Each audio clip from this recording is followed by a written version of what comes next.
Mes amis, bonjour, j'espère que vous allez bien. Aujourd'hui, j'aimerais développer un sujet concernant l'une de mes activités qui concerne la médiumnité, le contact, donc contact défunt.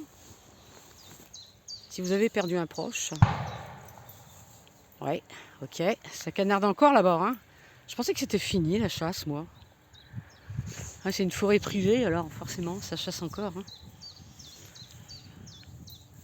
Donc, si vous avez, là on est en sécurité, hein, là où je suis, si vous avez par exemple besoin de contacter, d'avoir un message de vos proches, peu importe le nombre d'années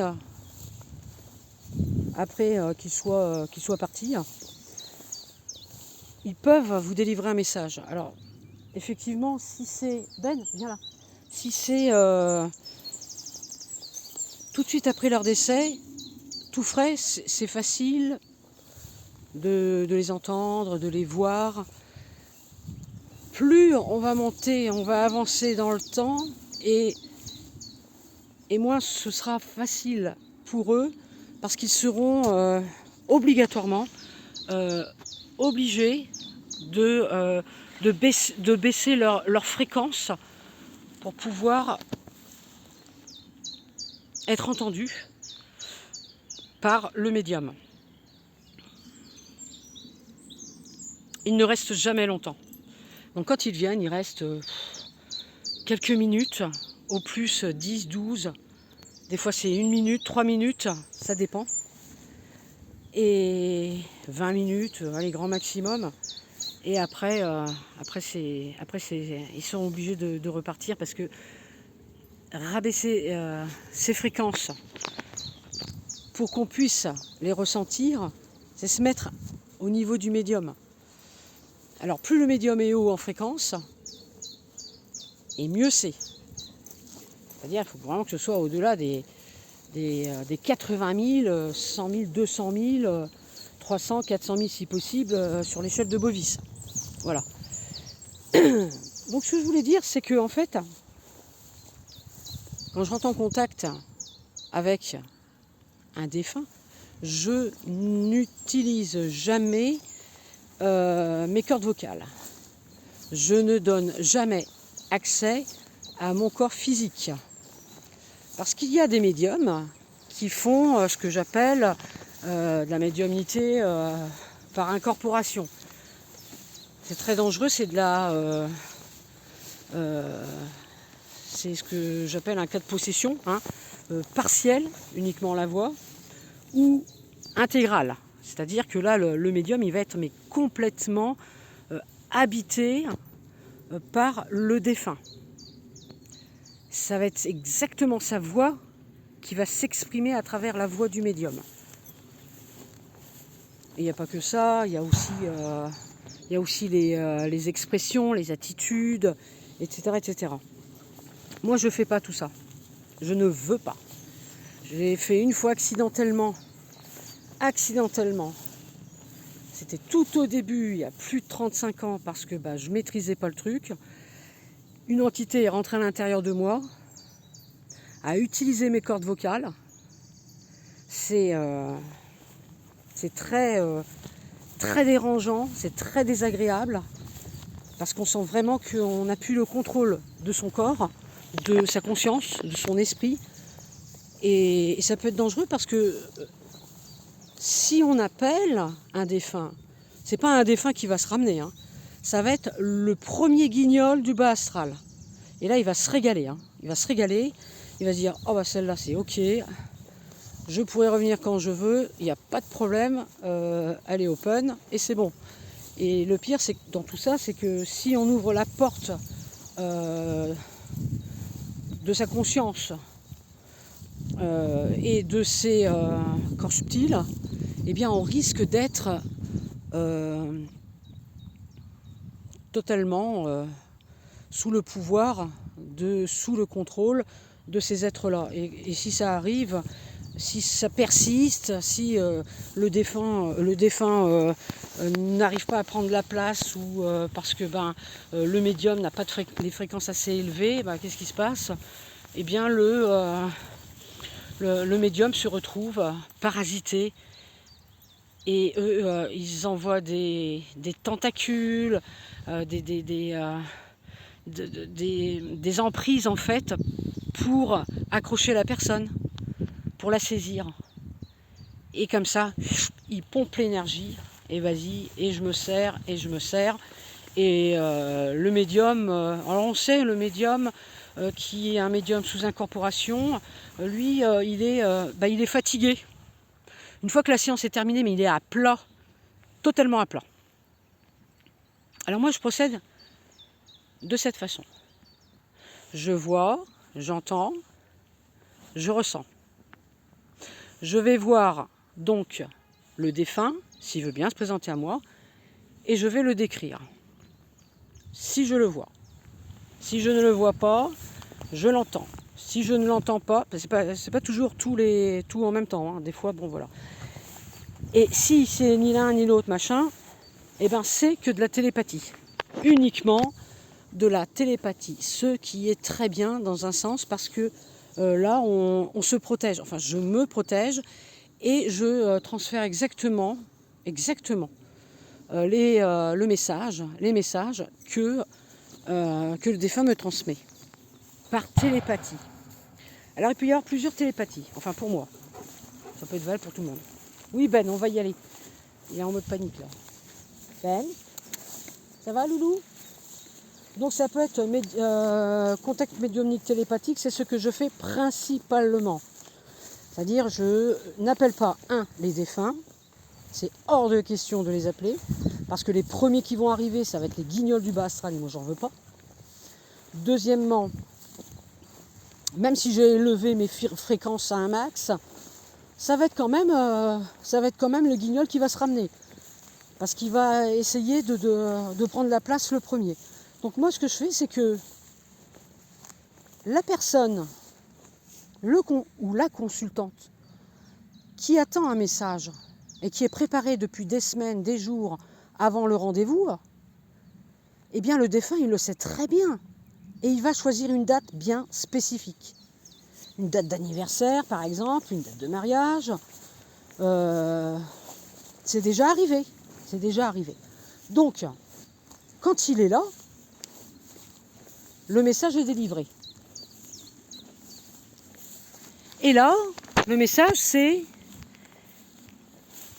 comme je disais tout à l'heure, ça peut être visuel, ça peut être auditif, ou je peux l'entendre. Mais là où je suis le plus, on va dire, dans mes fonctions, dans mes capacités, entre guillemets, c'est de voir télépathiquement, c'est-à-dire une télépathie visuelle, et dans le ressenti. Tout est avec le cœur. Le mental, il n'est pas là. C'est que uniquement, Ben, viens là, loulou. C'est uniquement le cœur. Alors, je suis consciente dans le sens que, consciente entre guillemets, je veux dire, je suis là dans l'action au moment de la consultation, et puis dès que, hop, le défunt est là, il commence à me parler, à m'envoyer ses messages télépathiques, visuels, mini-vidéos, c'est des petites scènes en fait du quotidien, de la vie, ce qu'il aimait. Il va communiquer comme ça avec moi parce que j'ai instauré une convention bien spécifique pour recevoir les messages. Donc là, je vais voir des scènes et je vais les décrire. Après, il peut y avoir qui s'ajoutent, qui se greffent dessus, des mots, des chiffres, qui pour moi n'ont aucun sens, mais tout ça, je vais les sortir, je vais tout dire. Pendant cette télépathie, qui va durer 1 minute à 5, 10, 15, 20 minutes max, mon mental n'est plus là. Ma conscience est là, mais mon mental n'est plus là. Une fois que c'est terminé, soit vous avez eu Et ça, bon, l'autorisation, c'est même pas la peine de me la demander, vous l'avez. Vous enregistrez. Parce qu'après, je ne me souviens plus de ce que j'ai dit. Et là, vous allez dire, ah ouais, mais qui dit que tu n'as pas été incorporé vu que tu t'en souviens pas? Ben non, justement. Parce que moi, dans ma convention, c'est 0 incorporation. Et j'ai toujours ma voix. Et je ne suis pas là non plus avec les yeux révulsés. Enfin voilà, le genre de médium qui fait à la limite un peu flipper, quoi. Tout ça, c'est des signes qui font que on a affaire à un médium. Je critique pas les autres médiums, ils font comme ils veulent, il n'y a pas de problème. C'est bon, c'est quand même dangereux. Hein. Qu'on a affaire à des médiums qui ne sont pas forcément en contact avec des défunts. Voilà. Donc ça, bon voilà, je mets ça de côté. Ce que je voulais dire, c'est que moi, c'est comme ça que je travaille. Je travaille D'ailleurs, je vais changer cette petite annotation là dans mes prestations pour bien préciser que j'ai marqué contact médiumnique, mais je vais rajouter quand même, hein, voilà, c'est important, que c'est contact médiumnique télépathique uniquement. Et ça, c'est puissant. C'est puissant parce que c'est mieux, et puis visuel, hein, télépathie visuelle et télépathique. C'est-à-dire, je peux entendre sa voix dans ma tête, mais c'est puissant, quoi. Voilà. Donc là, pour moi, il n'y a pas de doute, c'est indéfectible. Hein, c'est authentique. Authentique. Après, si je ressens que ça démarre plutôt mal et que ben voilà, c'est plutôt un petit clown qui est dans le coin, je stoppe. J'arrête. Même si Chris a augmenté ses fréquences, le clown il est passé quand même. Ok. Eh ben on revoit ça un petit peu plus tard. Vaut mieux plus tard que faire la consulte parce qu'il faut la faire et la faire correctement. Voilà, ça c'est important. C'est très important de la faire correctement. Alors après il y a le Ouija, j'en avais parlé aussi. C'est pas bon le Ouija, c'est hyper dangereux. Parce que quand on fait du Ouija, bah, qu'est-ce qui se passe? Oui, non, on a des prénoms, c'est d'une précision. C'est surprenant, c'est dérangeant, c'est incroyable, quoi. On se dit, mais waouh, mais ils se trompent pas. Oh, mais c'est exactement ça, c'est ce que c'est comment ils arrivent à voir, comment ils savent. Ben, c'est simple. C'est simple, les guignols de l'astral lisent tout simplement vos pensées. Voilà. Visuellement, ils savent exactement ce que vous voulez entendre et voir devant vous. Marie, l'archange Michael, on peut bien sûr, mais voilà, si c'est un guignol qui est derrière, c'est plus l'archange, quoi. Le père, la mère, le frère décédé, un ami proche, eh bien, exactement, ils vont prendre exactement l'apparence, parce que ce que j'appelle, pour les médiums qui sont visuels, hein, clairvisuels, hein, ceux qui voient, eh bien, ceux-là, en fait, ce qui va se passer, c'est que ils vont pomper l'information de la personne que tu veux voir, et avec l'effet miroir qui est renvoyé de cette information, ils vont la reprojeter vers nous de la même apparence du défunt que vous voulez voir. Alors le médium, il voit ça et puis il décrit parfaitement, évidemment, voilà.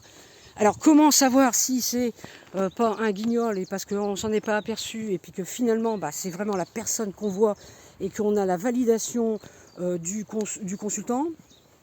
C'est les fréquences. Si on n'est pas bien, on a des nausées, on a envie de vomir, on a une pression dans le corps, on n'est pas à l'aise, on a du mal à sortir les mots, ou ça sort très vite, beaucoup trop vite, puis on est hyper nerveux, ça c'est l'énergie, hein. L'énergie qu'on est en train de nous pomper, et donc à pomper, ça accélère notre flux énergétique, notre flux vital, pour qu'ils en pompent le maximum. Voilà. Alors, l'entité, elle, ce qu'elle fait, c'est qu'elle va, mais directement, influer sur nos ressentis dès le départ pour nous envoyer l'image de la personne. Ça nous, hop, ça y est, c'est bon, c'est la bonne personne. Mais comment on peut savoir si c'est la bonne ou la mauvaise personne? Alors, c'est les fréquences. Si on n'est pas bien, fatigué, lourd, on a du mal à parler, ou on parle hyper méga vite comme tout à l'heure, comme je l'ai cité, si on a des maux de tête, une pression à la tête, une pression à la nuque, sensation d'être touché, d'être dérangé, d'être observé, bref, de ne pas être à l'aise du tout, sensation de froid, très très froid, glacial, mauvaise odeur, ça pue, genre les canigoux, j'allais dire, genre les, voilà. Bon, là, c'est pas bon du tout. Ben, voiture, viens là. On sait que... Allez, viens. On sait que là, c'est l'obscur qui est là. Vous voyez, tous ces indices sont hyper méga importants. Donc Ouija négatif, Ouija, il ne faut pas en faire du tout, c'est ce que je vous conseille. Ben, tu arrêtes de gesticuler. Il ne faut pas en faire. Bouge pas. Voilà. Il ne faut pas en faire parce que après on devient addict.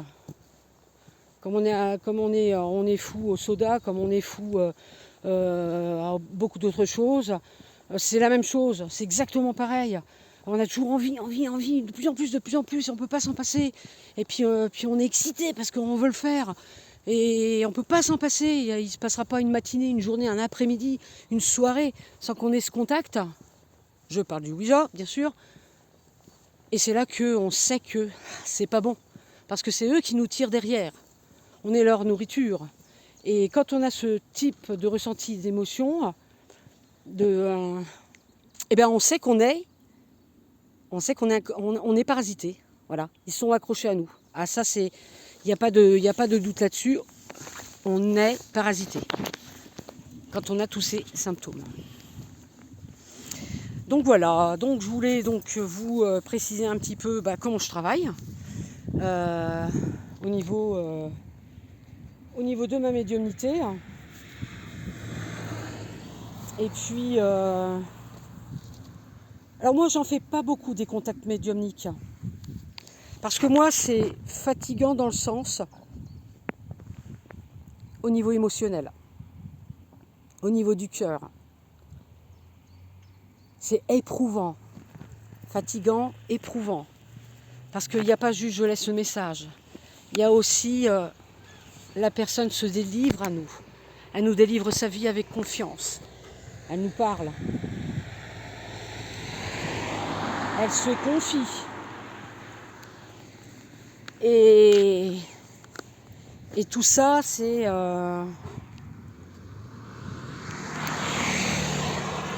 très très émouvant, très touchant. Et moi j'en fais peut-être aller 2, 3 maximum dans le mois, pas plus. Je pourrais en faire plus, mais une fois qu'un contact médiumnique a été effectué, il me faut des jours,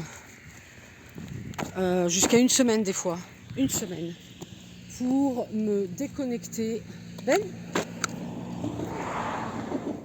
Pour me déconnecter de la personne, du consultant et du défunt. Pendant ces une semaine à peu près, eh bien j'ai encore des visions, des ressentis qui sont les mêmes que ceux que j'avais lors de la consultation. C'est une façon de reprendre ces informations, de les digérer et ensuite de les laisser partir parce qu'elles ne m'appartiennent pas et que je ne dois pas les garder. Et après, une fois que c'est fait, j'oublie tout. J'oublie toutes les informations, tout ce qui m'a été donné de voir et d'entendre. Voilà. Donc sur ce, je vous laisse. Je vous souhaite, moi et Ben, un bon après-midi. Assis, Joujou. Un bon après-midi, une bonne journée. Profitez bien de ce moment avec vos proches, vos familles. Et n'oubliez pas de leur dire je t'aime, ça c'est important. C'est très important. Parce qu'après, il faut... Et puis faire ce qu'on peut faire le maximum avec ses proches pour pas qu'on ait de regrets. Voilà. Une bonne journée à vous. Allez, à bientôt. Ciao, ciao.